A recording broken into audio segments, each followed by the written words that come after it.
Bread का चटपटा नाश्ता बनाने के लिए हमने यहाँ 3 ब्रेड को पानी में डिप कर लिया है। इसका एक्स्ट्रा पानी हमने हाथ से निकाल लिया है।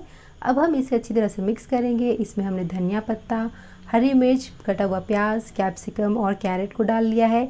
1 चम्मच हम डाल लेते हैं इसमें टमाटो केचप, हल्दी, लाल मिर्च पाउडर, नमक डाल करके मिक्स करेंगे। अब हम इसमें 2 चम्मच चावल का आटा डाल लेते हैं। अब हम इसे अच्छी तरह से शेप दे लेते हैं। टिक्की का शेप हमने इसमें दिया हुआ है। इसे हम फ्राई कर लेते हैं। फ्रेंड्स, इसे अलटते पलटते अच्छी तरह से क्रिस्प होने तक हमें फ्राई कर लेना है और ये हमारे बहुत ही टेस्टी से ब्रेड के नाश्ते बनके तैयार है।